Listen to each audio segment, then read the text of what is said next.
여러분,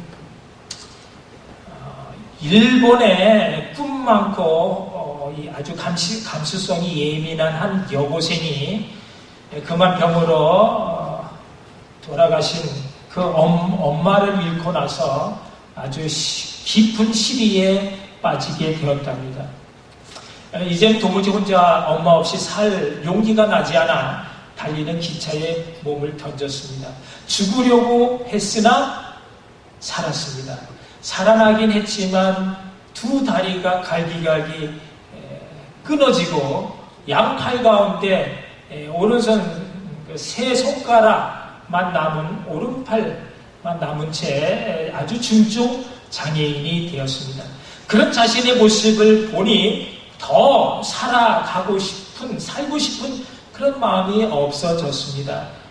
이런 모습으로 산다는 것이 무섭게 느껴지고 그래서 의사 몰래 수면제를 모아가며 죽을 날만 기다리고 있었습니다.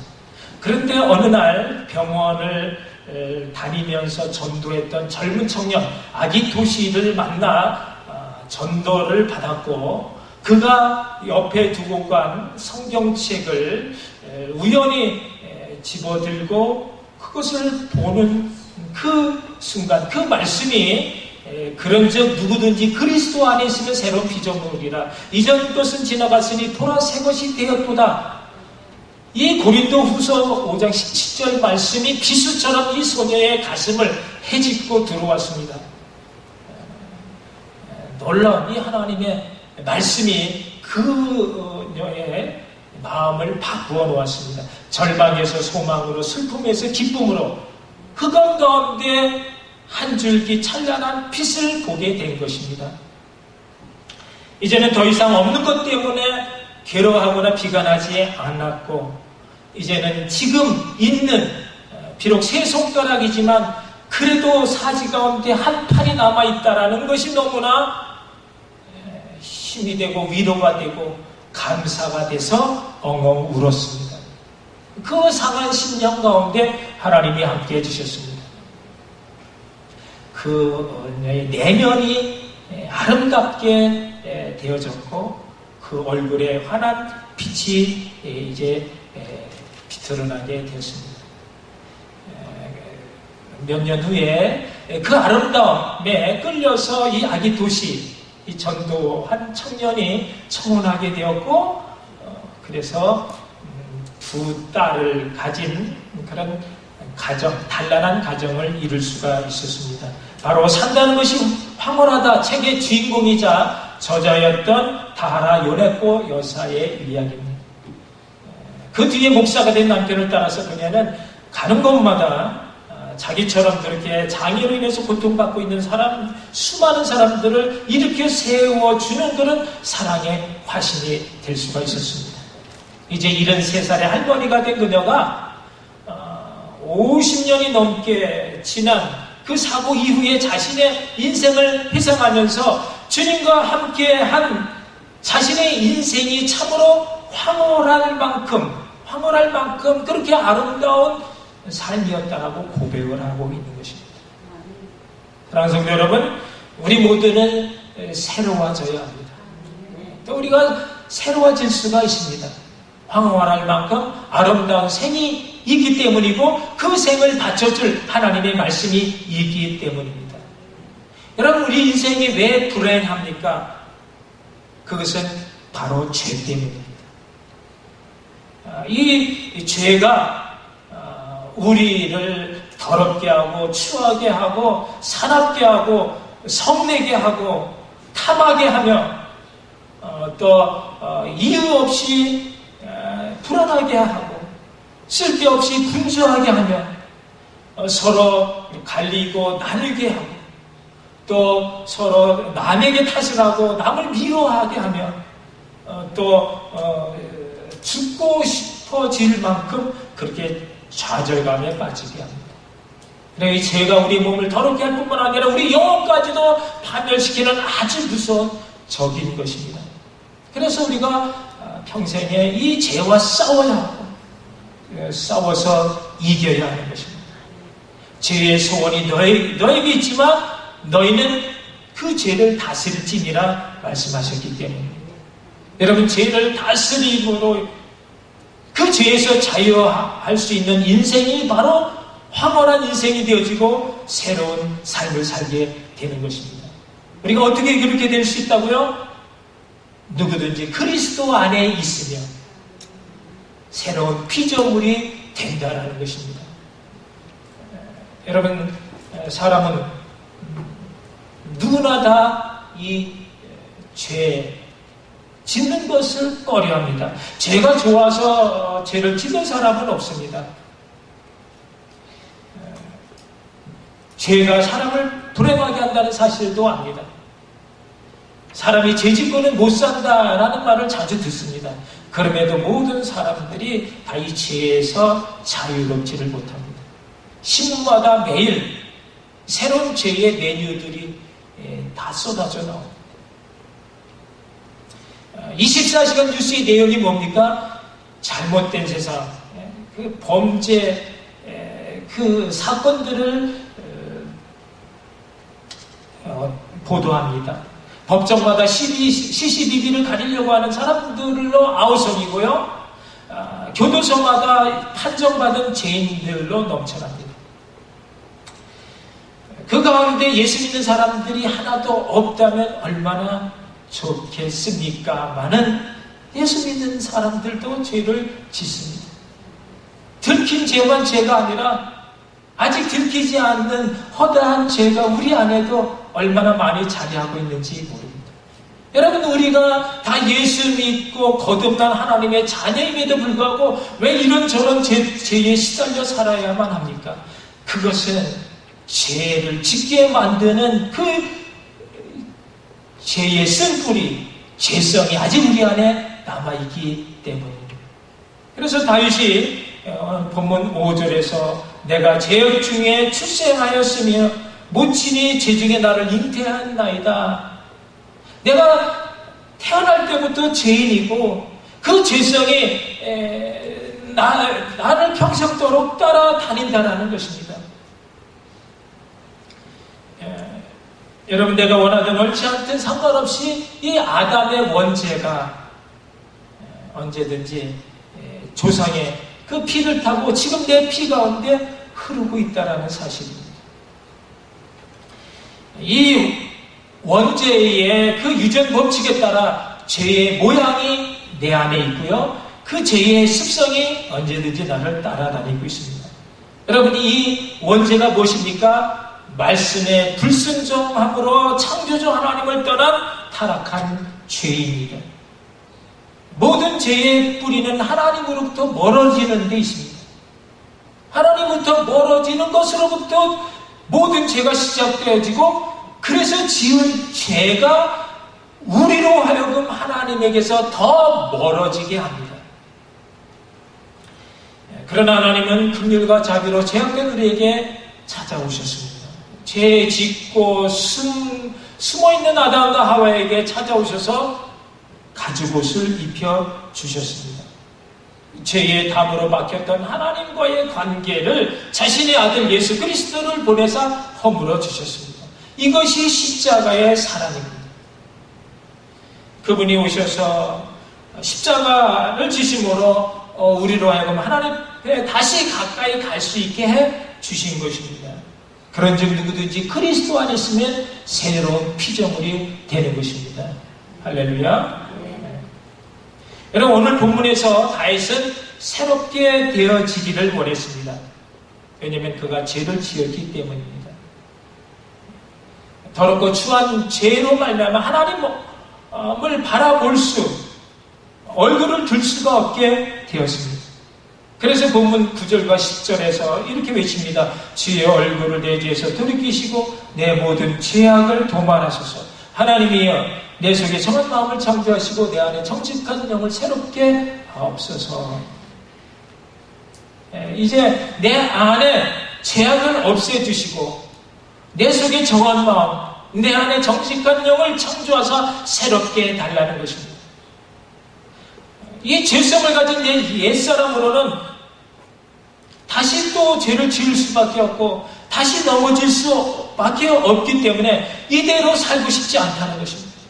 하나님이요, 나의 죄의 뿌리까지도 도만하여 없애주시고 아예 내 새로운 마음으로 창조하셔서 새롭게 살는 그런 인생을 되게 해달라고, 거짓 없는 정직한 영으로 날 새롭게 지어달라는 것입니다. 동이서에서 본 것처럼 죄악이 내게서 멀어지게 하시고 내 깊은 은밀한 곳까지 주님 만져주셔서 거룩해짐으로 하나님 앞에 좀 더 가까이 갈 수 있는 그런 복된 인생이 되게 해달라고 간절한 소망을 주님께 지금 기도하고 있습니다. 사랑하는 캐롤라이나 장로교회 성도 여러분, 우리도 새로워져야 합니다. 반드시 새로워질 수가 있습니다. 주님과 함께하는 황홀할 만큼 아름다운 세상이 있기 때문입니다. 어떻게 새롭게 될 수 있습니까? 오늘 본문이 우리에게 그것을 말해줍니다. 다윗을 통해서 주시는 하나님의 말씀이 오늘 이 시간 우리 모두를 새롭게 하는 놀라운 은혜로 충만케 되어지기를 주님의 이름으로 축복합니다. 다윗이 새롭게 된 것 첫째는 다윗은 철저한 회개의 기도를 했기 때문입니다. 여러분, 우리의 죄를 처리하는 방법, 그것은 회개인 것입니다. 우리가 시간상 앞에를 다 읽지 못했지만 오늘 본문 1절에서 12절까지가 다윗의 회개 기도입니다. 아주 철저한 자기 죄 인식이고 죄 고백인 것입니다. 3절을 보면요, 대전하는 내 죄가를 아오니 내 죄가 항상 내 앞에 있나이다. 내가 얼마나 큰 죄인인가를 내가 잘 안다는 것입니다. 그리고 이제는 내가 더 이상 그 죄를 숨기지 않겠다라는 것입니다. 여러분, 왜 많은 성도님들이 십자가의 능력과 구원의 감격 없이 신앙생활을 합니까? 왜 기도의 응답을 받지 못하고 왜 찬양의 기쁨이 없는가 말입니다. 그것은 아직 회개하지 않았기 때문입니다. 회개할 것이 남아있기 때문입니다. 죄를 짓고는 그냥 적당히 얼버무려 숨기려고만 합니다. 하나님이 감추어 주셔야 되는데 자기가 먼저 감추기 때문에 은혜를 받지 못합니다. 주께서 이미 우리를 위해서 새롭고 사는 길, 그 십자가의 길을 열어 주셨건만 우리는 죄의 보따리를 가지고 그 십자가 앞에 나가기를 주저합니다. 두려워합니다. 그러나 우리가 만일 우리 죄를 자복하면 저는 미쁘시고 의로우사 우리의 죄를 사해 주실 뿐만 아니라 모든 불의에서 우리를 깨끗게 하신다 말씀하신 것입니다. 십자가 앞으로 나가기만 하면 우리는 사는 것입니다. 그 주님의 사랑을 힘입을 때 우리는 새로워질 수가 있습니다. 성도는요, 하나님과 함께 더불어 사는 거룩한 무리인 것입니다. 죄를 지을 수는 있으나 그러나 그 죄를 가지고 사는 사람이 아닌 것입니다. 죄를 그때그때마다 털어내야 하고 씻어내야 합니다. 이것을 위해서 주님께서 십자가에서 거룩한 피를 흘려 주셨습니다. 그 죄 없이 흘리신 거룩한 보혈이 바로 우리가 죄를 다스리고 이길 수 있는 성도의 능력인 것을 여러분 믿으시기 바랍니다. 여러분, 다윗이 죄를 지었습니다. 충직스러운 그 우리아의 아내 밧세바를 화난 대낮에 범함으로 간음죄를 지었습니다. 그리고 그 간음죄를 감추려 하다가 그 선량한 군인 우리아까지 까닭없이 죽이는 그런 살인죄를 짓고 말았습니다. 처음부터 이런 악한 생각을 한 것이 아니고 죄를 지어볼 그 죄질 국민을 한 것이 아니었습니다. 그러나 하나님을 잃어버리는 순간 죄가 내 앞에 엎드려진 것입니다. 여러분, 어렵고 힘들 때 다윗은 하나님과 함께 살았습니다. 사랑에게 쫓길 때 그 죽음 앞에서조차 하나님을 노래하며 찬양했습니다. 하나님 없이는, 하나님을 찾지 않고서는 단 하루도 한시도 살 수 없는 그런 위기 가운데 하나님을 바라보며 하나님과 함께 사는 그러한 은혜를 누리며 즐기며 살았던 것입니다. 그러나 이제 그가 왕이 됐습니다. 수많은 전쟁에서 이겼고 그래서 많은 것을 얻었습니다. 부자가 되었습니다. 명성도 얻었습니다. 도무지 누구도 말릴 수 없는 그런 최고의 권력을 가진 자가 되었습니다. 이럴 때 하나님의 사람들은 더 조심히 그리고 겸손해져야 되는데 대부분 그 육체의 소욕을 절제하지 못함으로 넘어집니다. 다윗도 넘어졌습니다. 부족한 것이 없으니 하나님께 구할 것이 없습니다. 하나님 없이도 얼마든지 하루하루 잘 살 것만 같았습니다. 오랜만에 낮잠도 즐겼습니다. 육체가 원하는 대로 먹고 자고 마시고 그렇게 즐기면서 영혼까지 병들어 잠이 들었습니다. 하나님을 멀리할 때 죄가 우리 앞에 엎드러지는데 그럴 때 그 죄를 다스릴 수 있는 그 죄의 유혹을 이길 힘이 우리는 없습니다. 원하지 않는 악한 힘에 끌려 대낮에 창을 가리웠습니다. 들려오는 양심의 소리에 변명을 합니다. 억지로 귀를 막습니다. 내가 왕인데 그 정도 가지고 누군들 뭐라 할 것인가. 이제 시간만 지나면 모든 것은 다 덮어지고 잊혀질 것이다. 그런데 하나님의 사람 나단이 찾아와서 다윗의 지은 죄를 책망합니다. 그때 정신이 번쩍 깬 다윗이 하나님 앞에 무릎을 꿇습니다. 더 이상 도망치지 않았습니다. 더 이상 변명하지 않고 옷을 찢으며 가슴을 찢으며 눈물로 침상을 띄울 만큼 철저한 회개의 기도를 한 것입니다. 이것이 다윗이 가진 위대한 신앙인 것입니다. 이것이 하나님 마음에 흡족할 만큼 가졌던 다윗의 정직함이었습니다. 이 다윗의 믿음이 우리에게 있기를 원합니다. 아멘. 여러분, 우리는 다윗보다 의인입니까? 여러분, 우리는 형제를 향해서 미워하며 라가라고 욕한 적이 한 번도 없습니까? 그럼 우리는 살인죄를 지은 것입니다. 멋진 이성을 바라보면서 잠깐이라도 마음이 흔들린 적이 없습니까? 그러면 우리는 간음죄를 지은 것입니다. 우리 하루의 삶에서조차 우리는 우리 삶의 주인이 나인 것처럼 하나님을 잃어버리고 내 마음대로 사는 적이 없었는가? 그렇다면 우리는 우상숭배죄에 하나님 모독죄를 지은 것입니다. 중요한 것은 우리가 그런 하루의 모든 일상 가운데 다윗처럼 그렇게 정말 내 죄를 바라보며 눈물로 침상을 띄는 만큼 철저한 기도를 하면서 살고 있는가 하는 것입니다. 어찌 하루인들 하나님 앞에 나와 회개하지 않고 살 수 있는가? 하나님 은혜 없이 살 수 있는가 말입니다. 여러분, 하나님은 의인을 찾는 것이 아닙니다. 세상에 의인은 없느니 하나도 없다라는 것을 하나님은 누구보다도 잘 알고 계신 분입니다. 하나님은 하나님 앞으로 나오는 그런 죄인을 찾으십니다.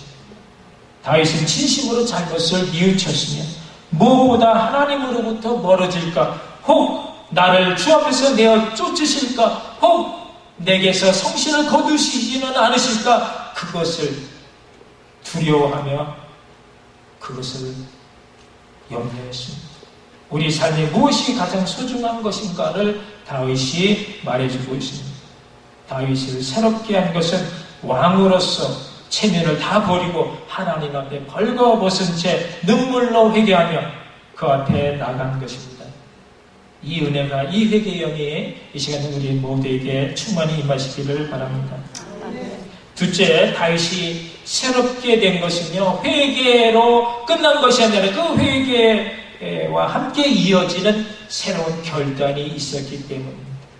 무엇을 결단했습니까? 세 가지를 결단함으로 하나님께 약속했는데, 첫째는 13절입니다. 그리하면 내가 범죄자에게 주의 도를 가르치리니 죄인들이 주께 돌아오리다. 전도하겠다는 것입니다. 하나님이 나에게 주신 그 은혜를 나와 같이 죄에 빠져서 고통하는 그런 사람들에게 그 은혜를 알림으로 저들을 하나님 앞에 돌아오게 하겠다라는 것입니다. 나를 새롭게 하시는 하나님, 내가 경험한 하나님을 모르는 사람들에게 전하겠다는 것입니다. 여러분, 누가 전도할 수 있습니까? 하나님 그 구원의 은총과 함께 하심의 그 놀란 은혜를 경험한 사람만이 전도를 할 수 있습니다. 구원의 벅찬 감격으로 전하지 않고서는 견딜 수 없는 그런 하나님의 심장을 가진 사람이 말씀이 실제가 되어진 것을 자기가 분명히 알기 때문에 그 하나님의 도를 전할 수가 있습니다. 여러분, 내 삶의 작은 부분이라도 그 경험을 나누고자 여러분 결단할 때에 하나님께서는 그 마음을 귀하게 여기시사 보다 많은 하나님의 은혜 가운데 경험할 수 있는 것들로 우리의 삶을 아름답게 충만하게 채워주실 줄로 믿습니다. 전도하며 사는 것입니다. 주님의 아름다운 그런 기이한 그런 은혜의 덕을 우리가 선전하면서 살 때 하나님은 우리를 귀한 인생으로 새롭게 해 주십니다. 두 번째 15절입니다. 주여 내 입술을 열어주소서 내 입이 주를 찬송하며 전파리이다. 남은 평생의 삶을 어떻게 하겠다고요? 이제 주님 앞에 찬양하며 살겠다 결단한 것입니다. 여러분, 다윗만큼 찬양을 좋아하는 사람도 없습니다. 어린 목동 시절부터 그 위대하신 하나님, 신실하신 그 하나님을 찬양하면서 그렇게 살았습니다. 사울 왕이 악신에 걸려서 괴로워할 때에 다윗이 비판을 들고 나가 찬양함으로써 그 모든 악신을 내쫓아 주었습니다. 시편 절반을 다시 쓸 만큼 다윗은 하나님 찬양하기를 즐겼습니다. 그런데 오늘 세상 이렇게 또 하나님을 찬양하겠다 결단하게 된 것은 그 찬양하겠다라고 하는 것조차도 내가 하고 싶다고 할 수 있는 것이 아니라 하나님께서 은혜를 주셔야 하는 것이기 때문에 그 성신을 내게서 거두지 말아 달라라고 하는, 그러면 내가 내 평생에 하나님을 찬양하며 그 은혜로 살겠다라고 주님께 다시 한번 고하는 것입니다. 그때 하나님께서 은혜를 주셔서 그에게 그렇게 살 수 있는 넉넉한 힘을, 은혜를 부어주신 것입니다. 여러분, 이 시간 우리가 무엇을 결단하시겠습니까? 하나님께 찬양하며 사시기를 바랍니다.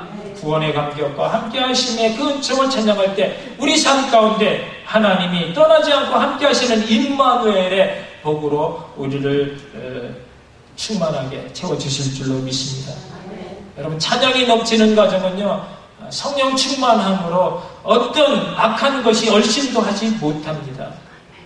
찬양이 살아있는 교회는요, 성령 충만함으로 하나님의 역사가 나타남으로, 그래서 사모하는 많은 영혼들이 몰려오게 돼 있는 줄로 믿습니다. 찬양하며 사십시다. 구원의 감격과 함께 하심의 은총이 찬양을 통해 우리의 삶을 늘 새롭게 이끌어가 주실 것입니다. 세 번째 17절입니다. 하나님이 구하시는 제사는 상한 심령이라 하나님이여 상하고 통회하는 마음을 주께서 멸시치 아니합니다. 무엇을 결단한 것입니까? 온전한 예배, 진정한 그런 진실한 자신의 마음을 결단한 것입니다. 다윗은 지금 하나님이 무엇을 기뻐하시는지를 잘 알고 있었습니다. 헛된 제사 제물이 아니었습니다. 그런 수양의 번제와 살찐 짐승의 기름 피가 아닌 바로 우리의 상한 심령이었다. 심령이라고 말하고 있습니다. 하나님이 우리에게 원하시는 것은 형식적인 제사 제물이 아닌 보다 진실하고 정직한 그런 마음, 바로 상한 심령인 것입니다. 하나님 없이는 살 수 없는, 하나님이 만져주시고 고쳐주시기를 간절히 바라는 그런 심령인 것입니다. 다윗이 노래합니다. 오직 하나님만이 나의 힘이시여 노래시며 요새시며 피할 바위시고 나의 구원의 뿌리다. 나의 산성이시다. 여러분, 이 노래는 상한 심령을 가진 자만이 부를 수 있는 진실한 그런 고백의 찬양인 것입니다. 오라는 것입니다. 상한 심령으로 오기만 하면 너희 막힌 모든 문제, 너희를 힘들게 하는 모든 죄악들을 다 깨끗이 씻어주며 너희로 땅의 소산을 아름다운 소산을 먹게 해주겠다는 말씀인 것입니다. 상한 심령이 위로받고 힘을 얻고 새로워질 수 있는 것이 어디입니까? 주님의 전 십자가인 것입니다. 진심으로 회개하며 결단할 때 새롭게 되어지는 놀라운 역사가 있습니다. 이전 것은 지나갔으니 보라 새 것이 되었도다. 그리스도 예수 안에서 새롭게 펼쳐질 황홀할 만큼 아름다운 세상을 사시는 복된 믿음의 성도 되시기를 주님의 이름으로 축원합니다. 아멘. 기도하시겠습니다. 오늘 우리에게 주시는 말씀 다시 한번 새겨보면서 여러분 산다는 것이 황홀하다라고 느껴지십니다. 그것이 주님과 함께 할 때라고 고백하십니다. 두 팔, 두 다리가 없어도 과연 그렇습니까? 그 고백을 할 수 있다면 우리는 진정 주님과 함께하는 세상이 감당 못할 믿음의 사람인 성도가 맞습니다. 여러분 문제는 죄입니다. 예수 보혈의 피로 죄를 씻고 이기는 삶이 우리를 새롭게 합니다. 그 능력이 나에게 있는지 그 능력을 나에게 달라고 이 시간 하나님 앞에 다시 한번 기도하시겠습니다. 사랑해 주님 은혜를 감사합니다.